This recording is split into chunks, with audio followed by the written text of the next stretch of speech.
वहीं हल्द्वानी का बनभूलपुरा इलाका एक बार फिर सुर्खियों में है। रेलवे की 29 एकड़ जमीन पर बसे 500 से ज्यादा परिवारों के अस्तित्व का फैसला अब 10 दिसंबर को होगा। कोर्ट की सुनवाई से ठीक पहले सुरक्षा के मद्देनजर पूरे इलाके में पुलिस बल की तैनाती की गई है। ड्रोन निगरानी, चेकिंग प्वाइंट, भारी फोर्स, हालात ऐसे मानो कि किसी भी वक्त कोई बड़ा फैसला आ सकता है और बड़ी कार्रवाई हो सकती है। सवाल यही है, क्या अब अतिक्रमण हटेगा? हल्द्वानी का बनभूलपुरा क्षेत्र इन दिनों छावनी में तब्दील हो चुका है। 29 एकड़ रेलवे भूमि पर अतिक्रमण का यह विवाद करीब 17 साल से कोर्ट का चक्कर लगा रहा है।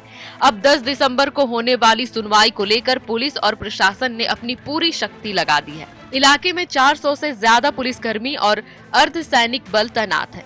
ड्रोन से लगातार मॉनिटरिंग की जा रही है और हर एंट्री पॉइंट पर कड़ी चेकिंग की जा रही है ताकि बाहरी तत्वों की गतिविधियों पर तुरंत नजर रखी जा सके। जिला प्रशासन ने पिछले दिनों इलाके में सक्रिय अराजक तत्वों के खिलाफ बड़ी कार्रवाई की है। 100 से ज्यादा कथित उपद्रवियों के खिलाफ केस दर्ज किए गए हैं। पुलिस लगातार पैदल गश्त कर रही है।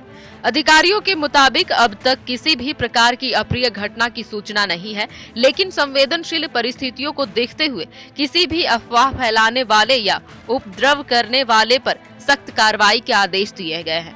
प्रशासन का कहना है कि कानून व्यवस्था हर हाल में बनाए रखी जाएगी। वहीं बनभूलपुरा में प्रशासन पूरी तरह अलर्ट मोड पर है। पिछले साल की हिंसा अभी तक लोगों के जहन में है। ऐसे में पुलिस इस बार किसी भी जोखिम को लेने के मूड में नहीं है। हाईकोर्ट से लेकर सुप्रीम कोर्ट तक चला ये मामला अब निर्णायक मोड पर है। 500 परिवारों का भविष्य, 29 एकड़ जमीन का मालिकाना हक, सब कुछ इसी सुनवाई पर टिका है। हल्द्वानी में हालात बेहद तनावपूर्ण है, लेकिन नियंत्रण में है। इस विवाद की शुरुआत वर्ष 2007 में हुई, जब हाई कोर्ट ने रेलवे भूमि से अतिक्रमण हटाने का आदेश दिया। हालांकि प्रशासन सिर्फ 0.59 एकड़ जमीन ही खाली करा पाया। इसके बाद अलग अलग जनहित याचिका के दौरान मामला बार बार कोर्ट में उठा। 2016 में हाई कोर्ट ने रेलवे को 10 हफ्तों में कार्रवाई करने के निर्देश दिए, लेकिन प्रदेश सरकार और अतिक्रमणकारियों ने इस जमीन को नजूल भूमि बताते हुए कार्रवाई रोकने की कोशिश की। बाद में हाई कोर्ट ने यह दावा खारिज कर दिया। 2017 में यह मामला सुप्रीम कोर्ट तक पहुंचा, लेकिन वहां से फिर सभी पक्षों को हाई कोर्ट में अपने दावे पेश करने को कहा गया। स्थिति जस की तस बनी रही।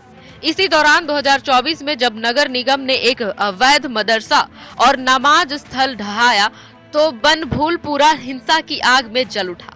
पथराव, आगजनी और हमले में 6 लोगों की मौतें हो गई और 300 से ज्यादा पुलिसकर्मी घायल हुए। शहर को कर्फ्यू और गोली मारने के आदेश तक लागू करने पड़े। अब एक बार फिर हल्द्वानी उसी दहलीज पर है। अब देखना होगा कोर्ट का फैसला किस दिशा में जाएगा।